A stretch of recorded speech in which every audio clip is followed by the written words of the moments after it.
महाराष्ट्रातील प्रत्येक अपडेट जाणून घेण्यासाठी आजच मेट्रो रायगडच्या सोशल मीडिया प्लॅटफॉर्मला लाईक, फॉलो आणि सबस्क्राईब करा. काँग्रेसचे प्रदेशाध्यक्ष हर्षवर्धन दादा सकपाळ, त्याचप्रमाणे व्यासपीठावर उपस्थित असलेले सगळे वडीलधारी मंडळी, सगळे पदाधिकारी, काँग्रेस आणि शेतकरी कामगार पक्षाचे, समोर असलेले सगळे माझे वडीलधारी महिला भगिनी आणि युवक आणि पत्रकार बंधू भगिनी, सर्वप्रथम तर हर्षवर्धन दादा, मी आपले मनापासून आभार मानते की तुम्ही आमच्या मतदारसंघासाठी इथे आलात. आणि खरंच इथे येण्याची गरजच आहे, कारण की इथे या मतदारसंघात फार विचित्र कारभार चालू आहे. आणि विशेष करून या विभागात तर मला वाटतं नव्या प्रकारची कॉर्पोरेट खोतीच चालू आहे असं मला वाटतं. जेव्हा मी बोटीने मांडव्याहून येते ना आणि लोढा सगळे बॅनर बघते ना, मला खूप वाईट वाटतं. माझ्या मनात विचार येतो, अरे काय आहे ही आपल्या भूमिपुत्रांची जागा, आपल्या भूमिपुत्रांची जमीन. तिथे कोणी म्हात्रे पाटलाचं नाव असतं ना तर वेगळं वाटलं असतं, पण या ठिकाणी सगळी लँड डीलिंग करून अखंड विभाग हा बाहेरच्याला विकला गेलाय. मी तुम्हाला एक किस्सा सांगते. परवा एक युवक माझ्याकडे आला आणि तो मला म्हटला, ताई मी हॉटेल मॅनेजमेंटची डिग्री घेतली आहे, माझी इच्छा आहे हॉटेल काढायचं मला मांडव्याच्या इथे. म्हटलं कर तू, आपण तुला RDCC मधनं सपोर्ट करू, मदत करू, आपण कायम करतो. ताई मला दुःख होतं, माझी 20 गुंठे जागा होती, तेव्हा 50,000 रुपये गुंठा रेट होता आणि ती मी विकून बसलो. मी तुम्हाला सांगते, हा पुढचा काळ जर आपण आपल्या ताब्यात ठेवला नाही, आपण योग्य ते निर्णय घेतले नाही, तर आपल्याला आपल्या गावांची ओळख दिसणार नाही. जसं आज मुंबईत झालं, आज मुंबईत मराठी माणसांनी उद्धव बाळासाहेब ठाकरेंच्या शिवसेनेलाच मतं दिली, पण जे बाहेरचे आले त्यांनी सगळ्यांनी भाजप आणि इतर पक्षांना मतं दिली. मला तुम्हाला या ठिकाणी सांगायचं आहे, तुमचे जे यावेळेस समोरचे उमेदवार आहेत ते आमचंच पाप आहे. पहिले तुमचं मग आमचं. पण खऱ्या अर्थाने जी क्लेशजनक भांडणं इथे झाली, अभिलाष वगैरे मंडळी असतील इकडे, ज्या पद्धतीच्या मारामाऱ्या झाल्या, दिवसा उजेड्या जसं लोकांना मारलं गेलं, याचा बदला तुम्ही घेणार की नाही? मला या ठिकाणी सांगायचं आहे, उमेदवार 3 पक्ष उभे राहिले, आमदारकीला सुद्धा माझ्या विरुद्ध उभे होते. तेव्हा काय काय शिंदे गटाला बोलत होते की शिंदे गट माकड, हे ते, त्यांची भाषणं आहेत ऑन रेकॉर्ड. आणि दुसऱ्या दिवशी आमदाराच्या बायकोचं धार उघडायला. जनतेने काय समजायचं? कुठे नेऊन ठेवलंय राजकारण? म्हणजे खरंच परवा मी एका आमदाराच्या बायको, आमच्या थळ मतदारसंघाची, तिला जिजाऊ पुरस्कार देताना पाहिलं. मला इतकं वाईट वाटलं. म्हणलं अरे, शिव्या शाप देणारी बाई आणि जिजाऊ पुरस्कार हिला? नाही, खरंच हे क्लेशजनक आहे. छत्रपती शिवाजी महाराजांचा सुद्धा अपमान करायला तुम्ही थांबत नाही. हे जनता आता बघणार का? हे आपण किती दिवस सहन करायचं? मी सॅल्यूट करते, माझे थळचे बहादर काँग्रेसचे कार्यकर्ते बसले, त्यांना मी सॅल्यूट करते.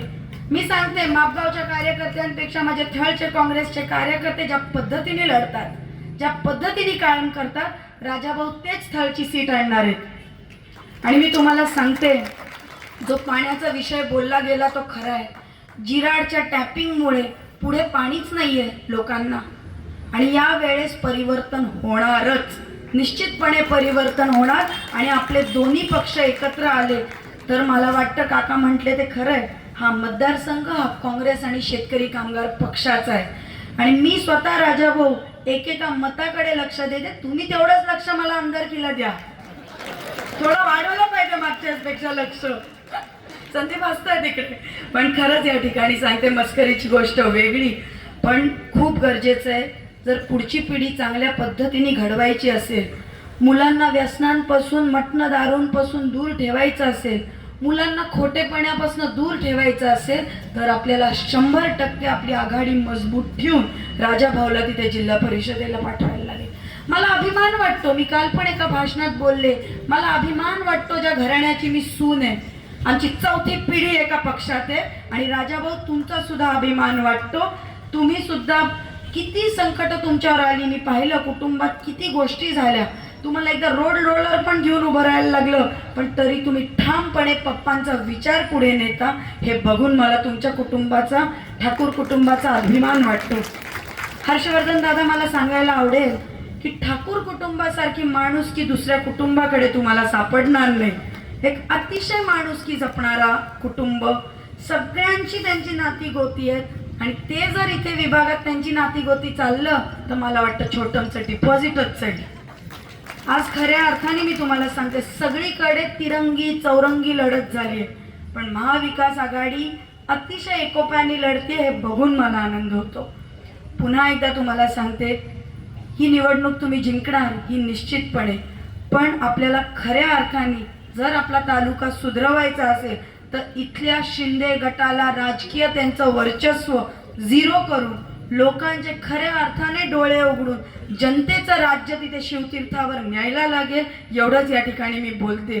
पुन्हा एकदा सांगते, राजाभाऊंचा विजय म्हणजे स्वर्गीय पप्पांची ही खरी आदरांजली असेल आणि मी तुम्हाला राजाभाऊ आश्वासन देते, मला इतका अभिमान आहे की आमची मतं इतकी ठाम असतात, इतकी एकदिलानी असतात. मला शेतकरी कामगार पक्षाच्या प्रत्येक बहादर कार्यकर्त्याचं मनापासून या ठिकाणी कौतुक करायचं आहे. जो निर्णय पक्ष घेईल त्याच्या ते कायम ठामपणे पाठीशी उभं राहतात. दगड जरी उभा केला तरी ते राहतात. मला खरंच आज नैनाताई तुझं कौतुक करावं असं वाटतं. बाबूदादा गेल्यावर सुद्धा ज्या पद्धतीने तू लढते, I am proud of you Nainatai.